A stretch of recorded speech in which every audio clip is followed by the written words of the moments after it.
Ladies and gentlemen, good day and welcome to Uravi Tea and Wedge Lamps Limited conference call hosted by Kirin Advisors. As a reminder, all participant lines will be in the listen-only mode, and there will be an opportunity for you to ask questions after the presentation concludes. Should you need assistance during the conference call, please signal an operator by pressing star then 0 on your touchtone phone.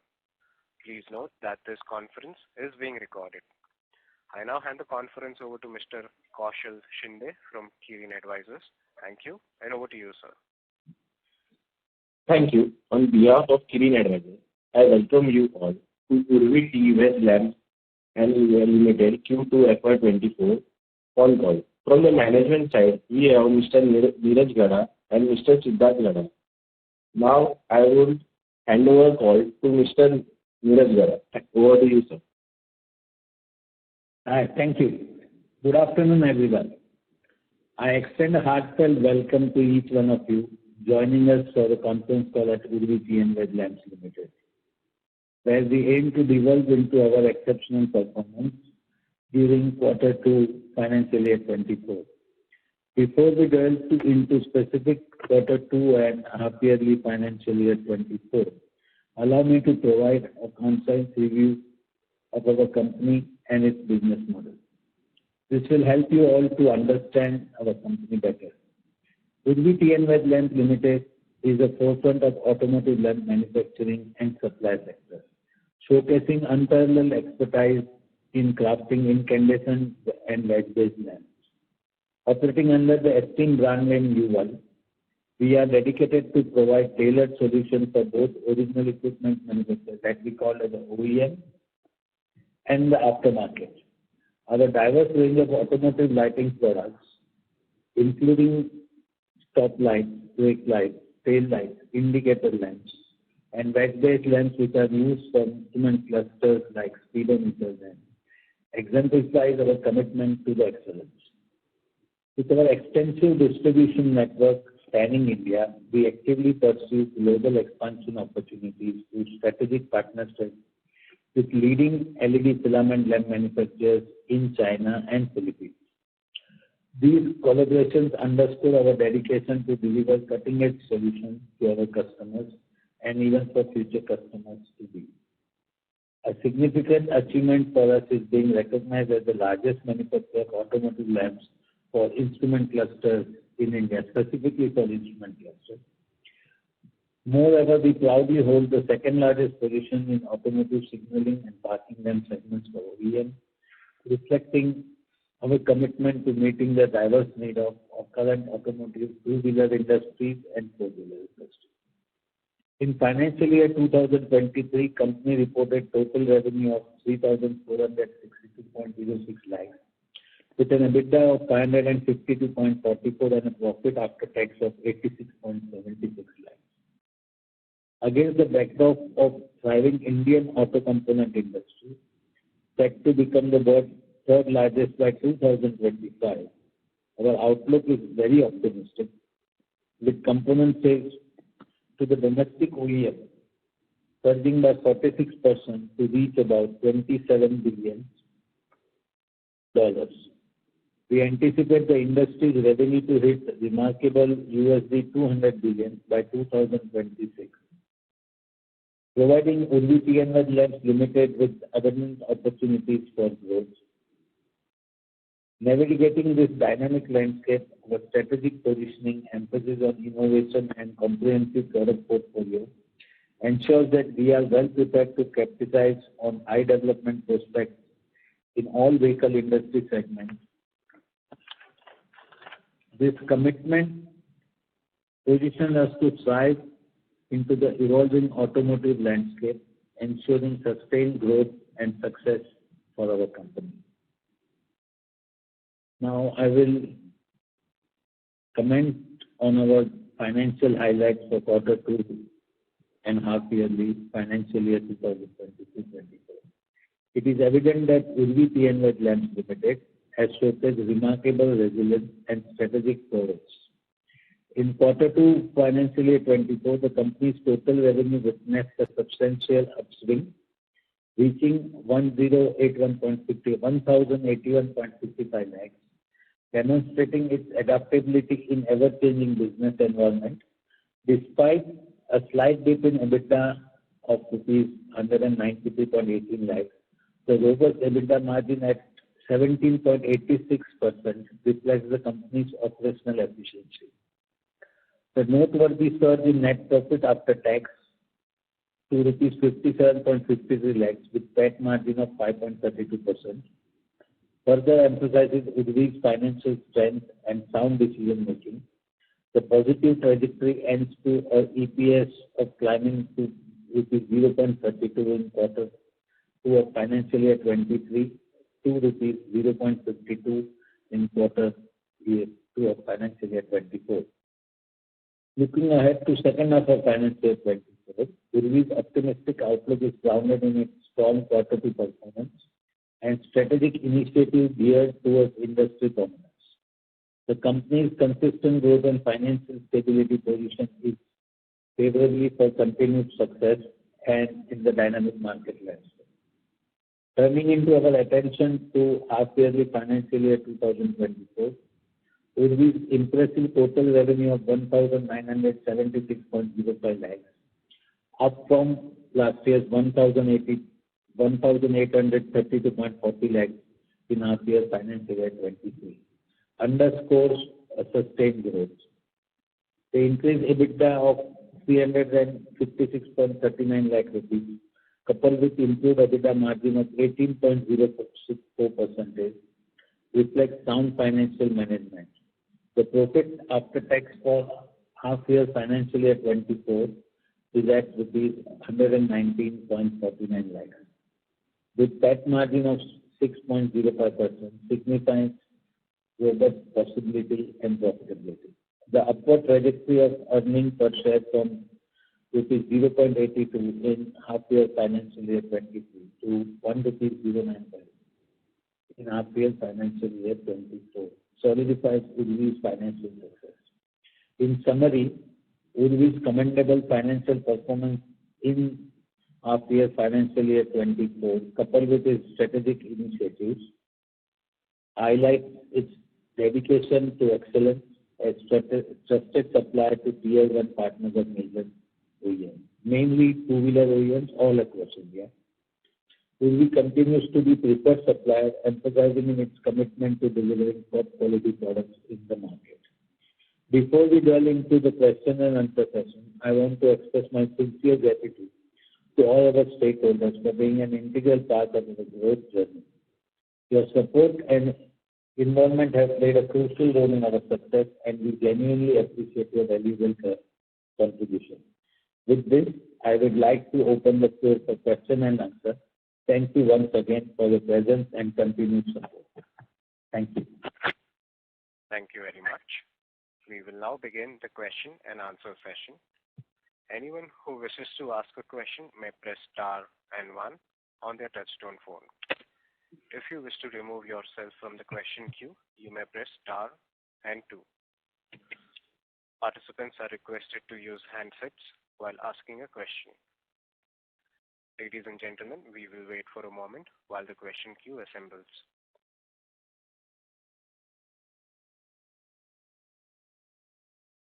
The first question is from the line of Prakash Jaiswal from Sri Capital.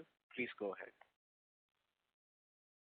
Thank you. Good afternoon, sir. Sir, my first question is, can you brief us about our product portfolio? Any plan to expand, diversify the same? Hi, Prakash. Product portfolio, as I gave my brief, we are into mainly two-wheeler segment. We cater to all major two-wheeler segment of Indian automotive industry, where we are major supplier for speedometer lamps. Then we do supply indicator lamps, that is signaling lamps for left and right, and brake lights. So as of now, our Indian automotive industry is manufacturing somewhere around 1.5 million to 1.9 million two-wheelers per month. And average speedometer lamps are required per vehicle is around 5 to 6 lamps.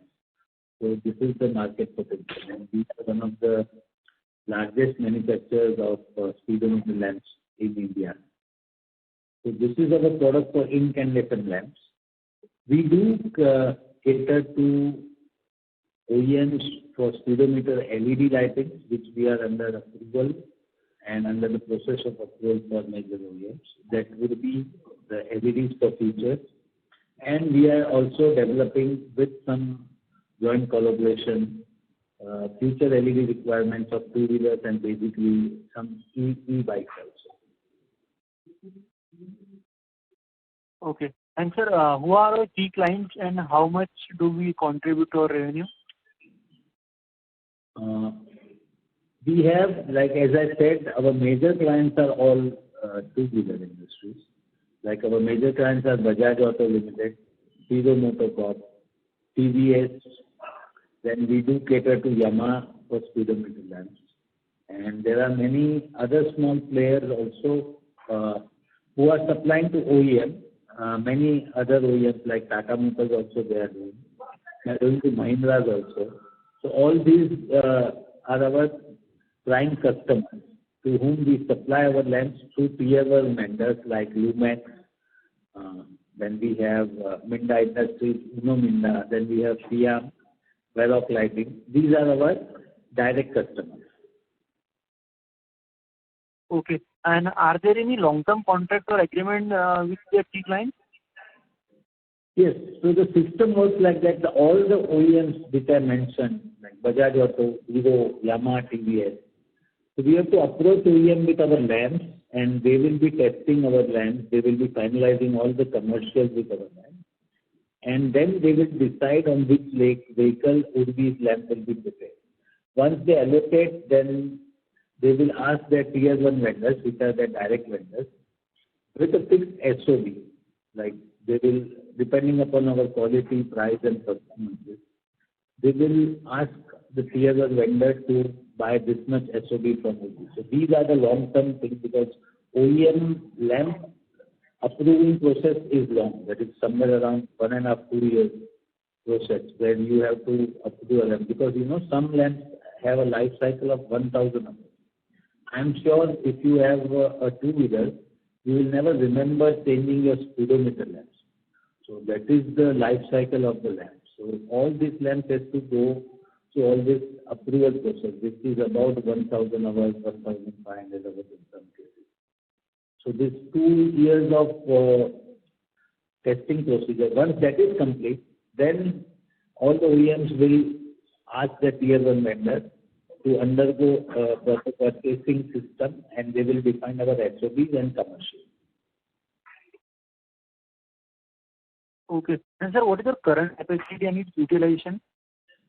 Sorry, can you just repeat your question, please? Thank you. Our current capacity and its utilization? So currently we have a plant based in Mumbai, and there's a place called Kathua in Jammu and Kashmir, where we have 2 plants, and 1 plant is in Mumbai. So currently we are utilizing Mumbai is around 70% in certain products. In certain products we are using 75%. And in Kathua also it's somewhere around 70-75% of our capacity utilization there in specific products. In specific products we have a capacity utilization of about 45-50%. Okay. And ma'am, sir, what is your any plan for expansion, any capex in coming year? Yes. We intend to grow and have some technical collaboration in terms of LED, where we are almost closing the discussion with our technical partners who are in China, and they are one of the major LED manufacturers for automotive as well as housing. And we do have some tie-up with Philippines companies for housing lighting, that is home lighting LED. So we are trying to come out with a product for LEDs in shorter futures, mainly for indicator lamps for two-wheeler. That will be our target. And as I told in my script, LED speedometer is already under development and under testing with some of the OEMs. So once the test approval will come, then we will start supplying of the LED. Secondly, we do intend to venture into EV because EV is going to be the future thing. So we do have plans, and we are already tied up with some of the companies for prototype development of EV chargers, which I think we will also be launching soon in the near future once we are satisfied with the approvals and the testing at our end. Okay. Thank you. Thank you so much, sir. Thank you, Vishwa. Thank you. Participants who would like to join the question queue may please press star and 1 at this time.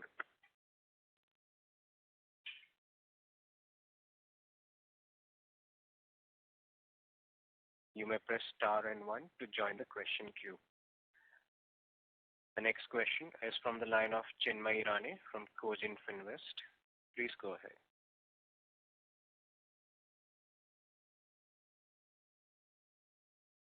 Mr. Rane, your line is unmuted. You may please ask your question.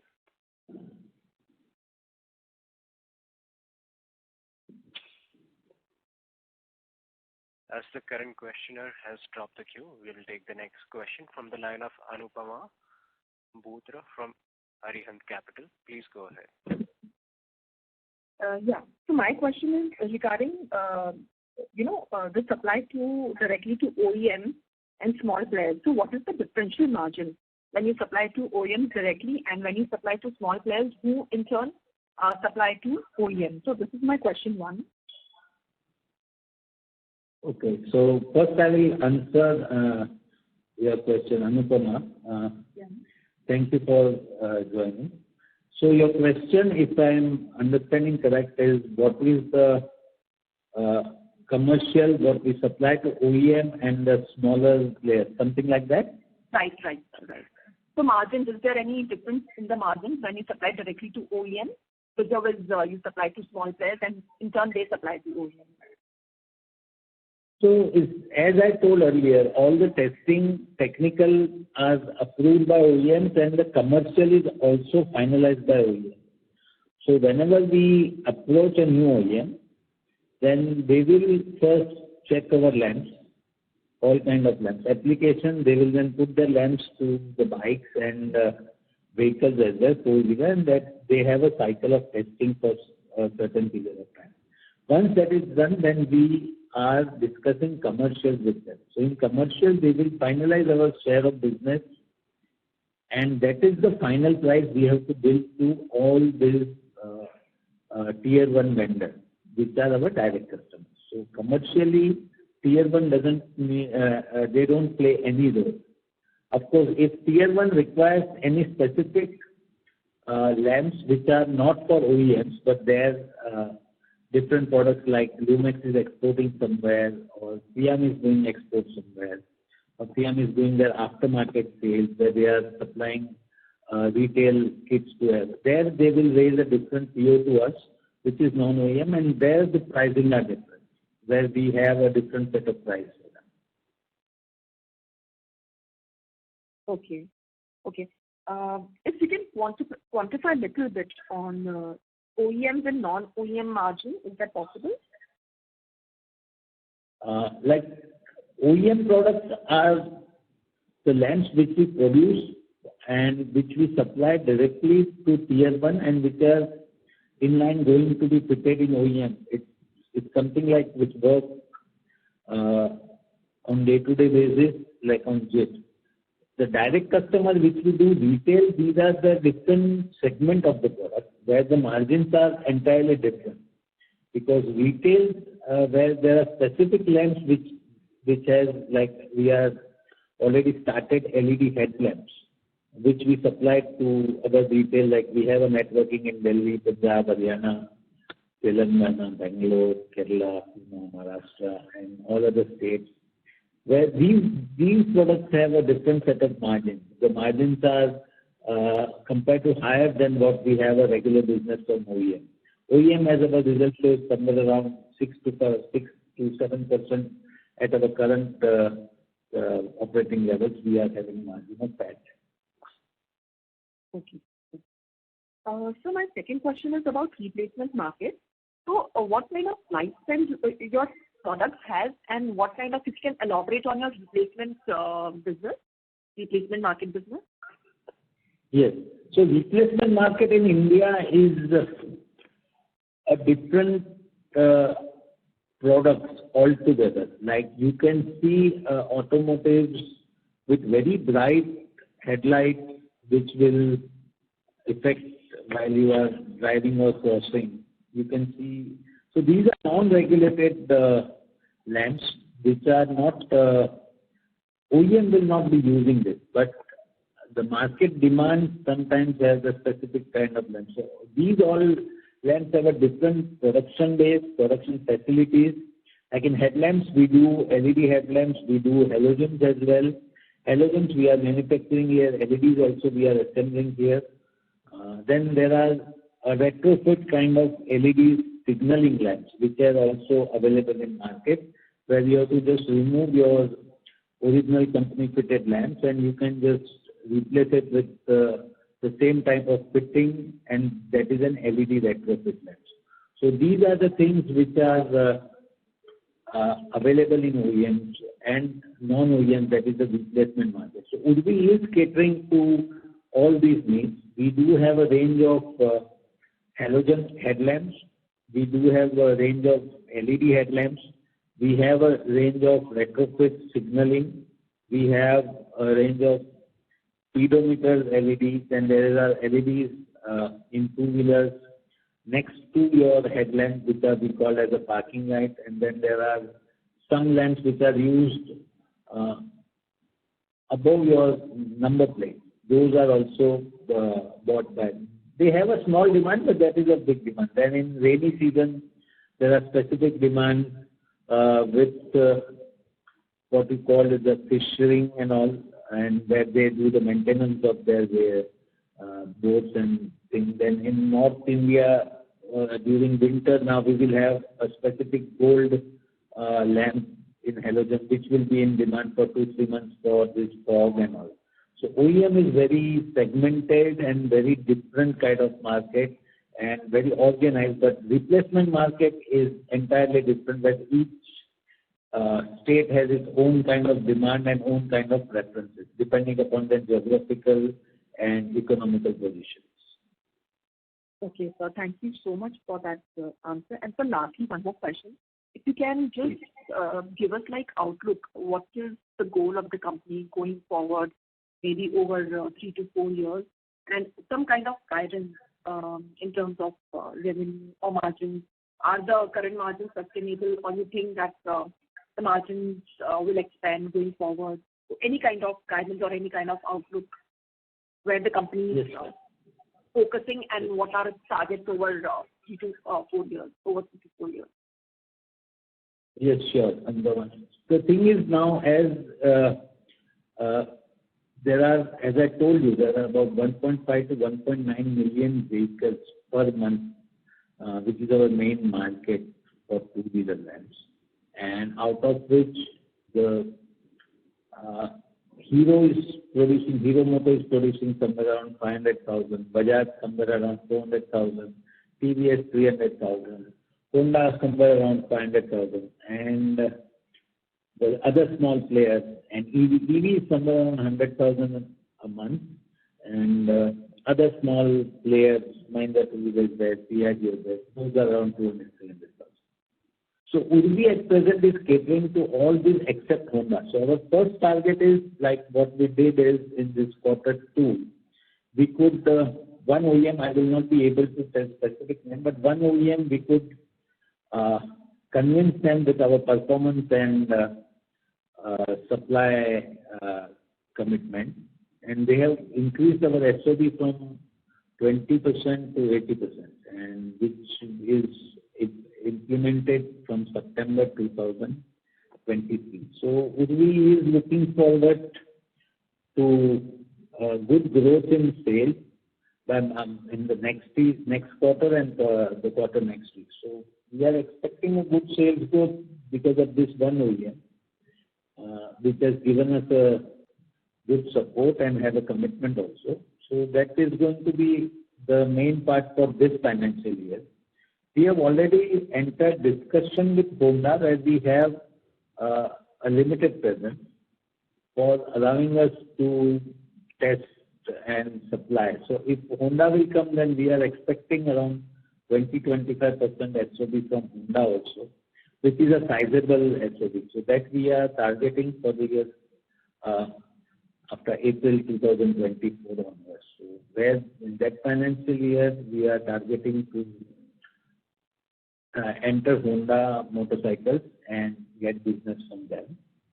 And eventually, within a couple of years, we are targeting Honda's SOB to be around 50% with us and maintaining all these customers who are already have trust in us and who are already buying from us.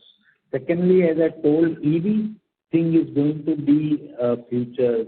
Looking at the so every winter we talk about pollution and then we forget. But now it is going to be government starts to reduce emission and they are going to promote EV because we are looking every day.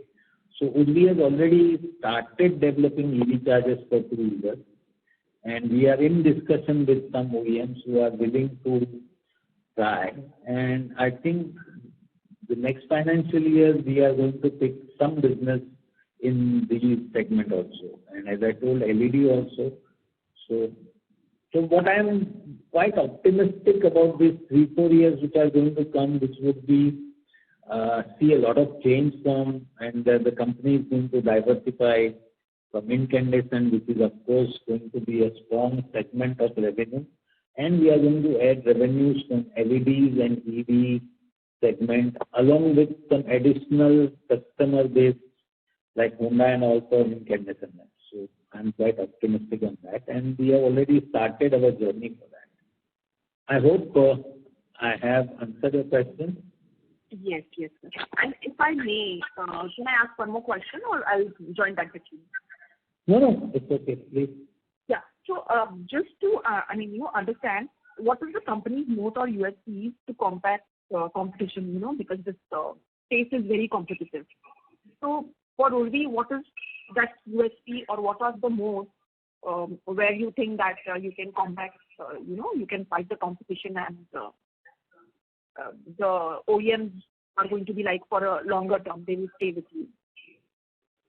So we started our industry in 2008, and as I told you, it takes around 2.5-3 years initially for us to develop and approve our first lamp. So our first lamp was approved in 2012. And since 2012 to 2023, we have been going with the same OEMs because there are about 5 to 6 major OEMs in India, as well as there are about 3 major players for supplying lamps like halogens and incandescent to all OEMs. So though the market is quite competitive, but we have a strategic location where we are very near to OEM because OEM will prefer always the units which are near to them and they are producing locally, where they have a control in inventory and quality. So we do have that strategic advantage while we do have a base here in Mumbai where we are catering to Pune, which is a major automotive hub. And we have a plant in Kathua, which is in J&K, but quite near to Pathankot and highway. So we do cater there to the northern segment, which is Delhi, Gurgaon and Pantnagar, which is again major hub to India, major automotive hub. And in Hosur, we have a strategic logistic tie-up where we are having our stock building and logistics is taking care. So Hosur is also being a major automotive hub where we all have. So in all these facilities will help OEM to provide them support as and when required with the quality. Of course, OEM, as you understand, automotive OEM, what we are having Bajaj Chetak to now what we have Pulsar, you can see how much quality is demanded and how much upgradation of quality has been done.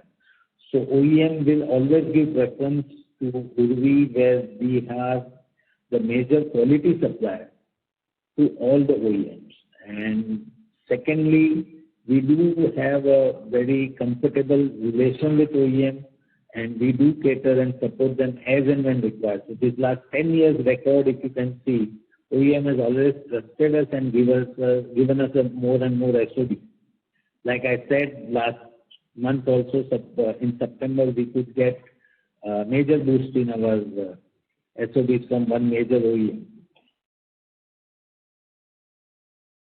Thank you. Okay, sir. That's helpful. Thank you so much. I'm done with the question. Thank you. Thank you. The next question is from the line of Vaibhav Shah from Cogent Finvest. Please go ahead. Yeah, hi. First of all, congratulations on good set of numbers. And sir, I have two, three questions related to your expansion in the EV. So exactly what we are planning to do in the EV charging segment? Are we setting up a charger, manufacturing chargers, or are we planning to do some charging network with tie up with some OEMs? So exactly what we are doing it. Mm-hmm. And what would be your second question? Second question is related to the cost related to this expansion. Have we done any capex in this? And if not, what will be the quantum of capex that we are looking for? And by when it will be available in the market for the consumption, or whatever is your plan on chargers or anything? So these are the three questions. So Vaibhavji, I will first answer your first question. So specifically, you have asked for EV. So yes, we are already developing a prototype of EV chargers, which is onboard and offboard chargers, both types. So onboard charger is charger which comes with the vehicle, offboard charger which is mounted, and when you leave your vehicle, it is going to be charged on it. This is the fast charger.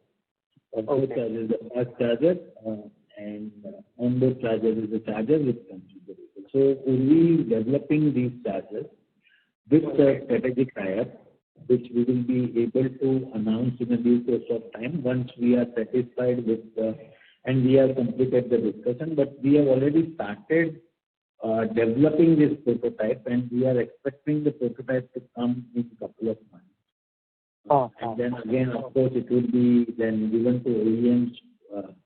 With OEMs are helping us to develop as well because of their interest. Will be being a small and medium-sized company which has got a significant cost advantage compared to other big players in this segment. So OEMs are also helping us to develop this, and we are expecting the first prototype to come in a couple of months, where it would be again given to OEM for testing, and it would be tested on and off the vehicle again. So it is going to take about 5-6 months more. And then we will be, of course, during that time, we will be ready with production base in India, and we will be producing for this. Of course, for the capex, we have already discussed the capex with some of the institutions which are willing to invest in this segment.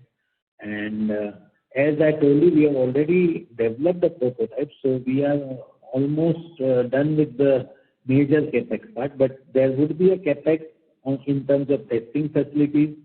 There would be some capex as we get more business. The capex, the second part of the capex will come in enhancement of production. Like we are targeting somewhere around 5 to 10% of the market size for this financial year, the coming financial year. And after that, we are going to target about 25 to 30% more. So for that, again, for next year, we will be doing some capex, which would be for enhancing production capacities and maybe a little bit automation of that. Okay. So, sir, currently OEM are manufacturing these chargers on their own, or do they have they are having any tie-up? Or how is the scenario with the current OEMs? So I think by Honda, Hero and TVS are three major OEMs which are actively into EVs, which already they are clients. So how is the current scenario for their charger manufacturing? EV segment, these are the major OEMs, and there are many small players as well, who were not regulated before, but now they are regulated, because there are some bikes and two-wheelers which are below speed limit. They also need chargers. And there are certain OEMs, like you said, there's Honda, there's Acer, Ola, TVS, Bajaj. They also are manufacturing. They are also manufacturing. So, as I said, all these OEMs will be testing the chargers, and then they will be supplying it along with their vehicle. So one is the onboard, which will be fitted, and offboard will be supplied along with the vehicle. That is how, when you buy an EV, the charger will come together. One will be in your garage and one will be mounted in your vehicle, so you can just stand. So OEM will procure from the third party, and they will do their own testing and approval, like they do for lamps, like they do for silencers, like they do, and they assemble and they approve. Got it. So on speaking about this topic only, so you have mentioned that you are having some tie-up, a strategic tie-up. So I don't want to understand know the name, but is this Indian player or a foreign player with whom we have a tie-up? So there are mixed, because for certain products we have tie-ups with foreign where the major technologies involved. Certain players are like the body part and all that we have developed in India. So there's a mix. It's not a specific person is going to make specific.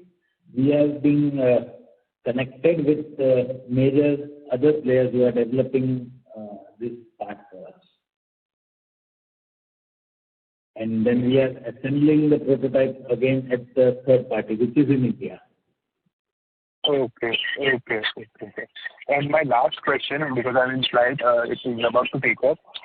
So what's the growth you see in this segment for next, let's say, 2 to 3 years or down the line?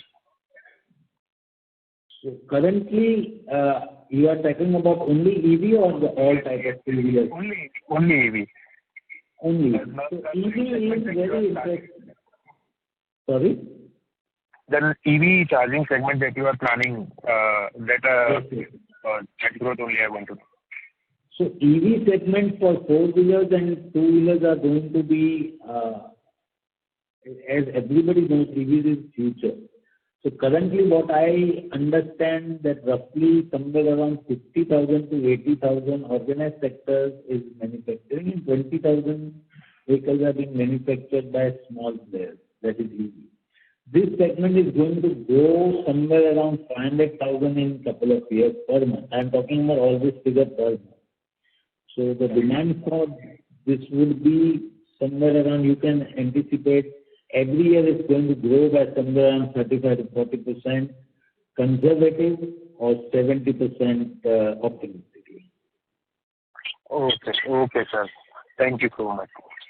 That's it. Thank you. Thank you so much. Participants who wish to join the question queue may please press star and 1 now. The next question is from the line of Chinmay Rane from Cogent Finvest. Please go ahead.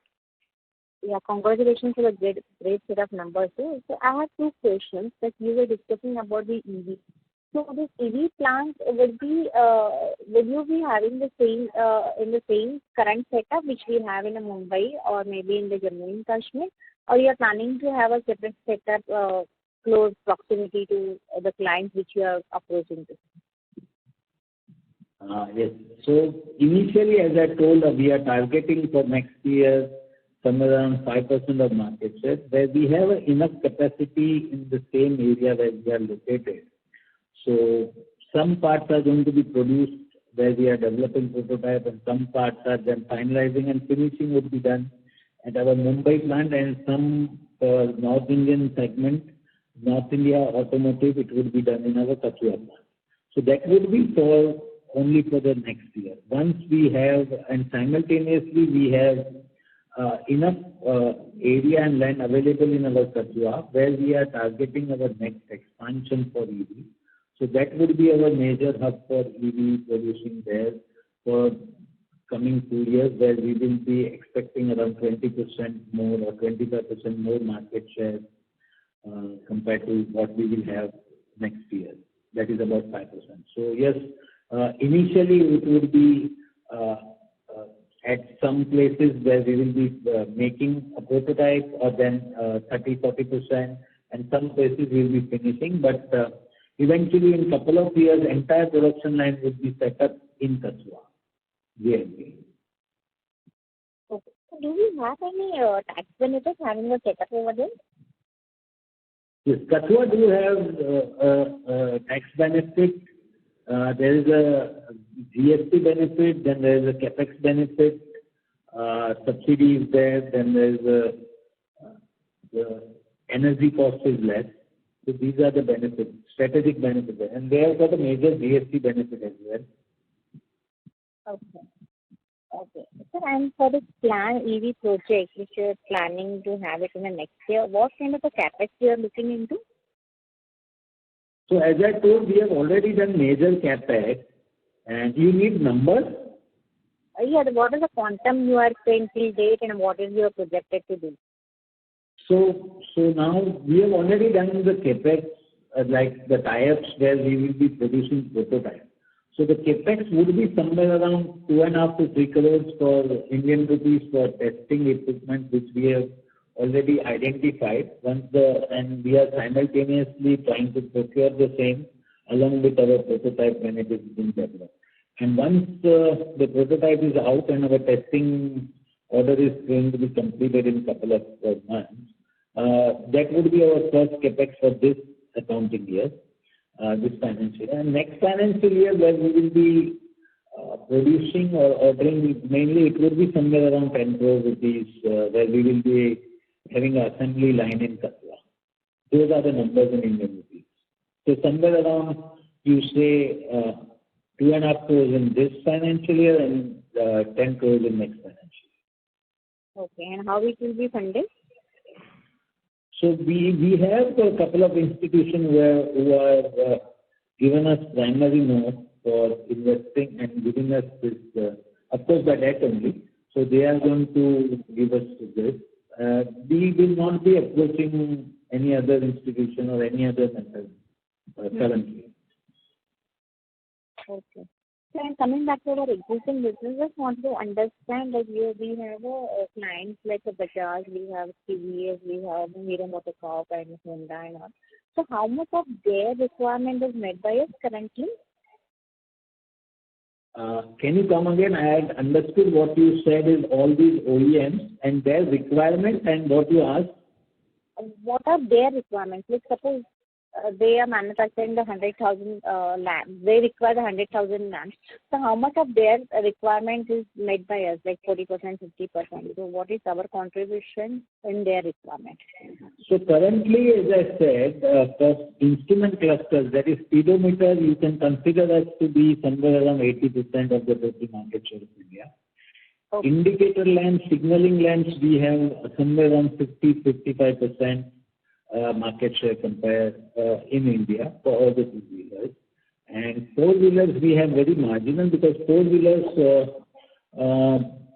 they are mainly into LEDs now, not incandescent. So for incandescent, it is mainly two-wheelers now which are used. Okay. So in our revenues, how much the OEMs contribute and how much the replacement market contribute? So replacement market, we are somewhere around 3% of our total turnover, and 97% is OEM. So majorly we are into OEMs only. Yes, OEM. So would that cause any pressure on the margin, or how are the margin outlook?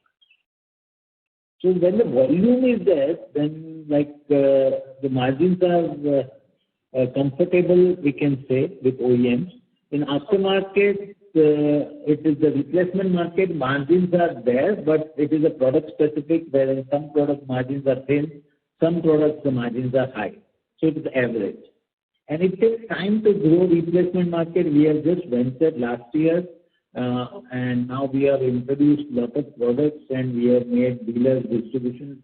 So I think within a couple of years, we will have a significant presence in each and every shop, and we will be able to see rural everywhere. Specifically when we will start EV as well, EV chargers, and we will do this LEDs for four-wheelers as well. So then we will be able to see our company's presence all across India. And my last question, are we looking to export, like increasing our presence with the countries like the Middle East or UAE or Singapore?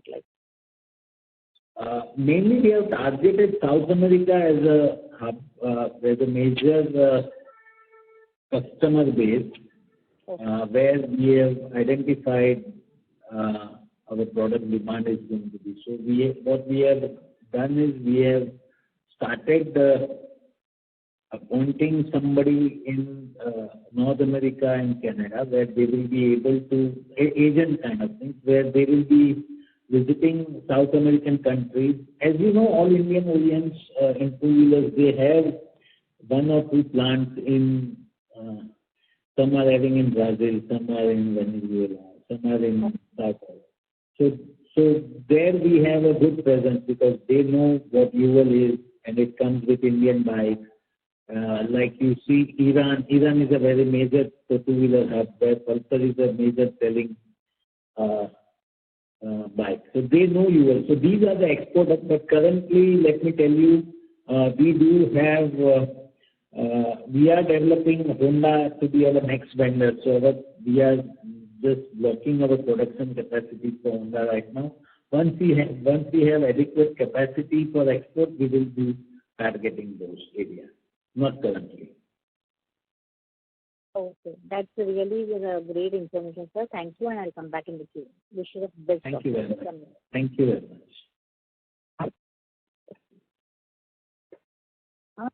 Thank you very much. As there are no further questions from the participants, I now hand the conference over to Mr. Kaushal Shinde for closing comments. Thank you everyone for joining the conference call of Uravi Tea and Wedge Lamps Limited. If you have any queries, you can write to us at info@kirinadvisors.com. Once more, thank you everyone for joining the conference. Thank you. Thank you everybody. Thank you. On behalf of Kirin Advisors, that concludes this conference. Thank you for joining us, and you may now disconnect.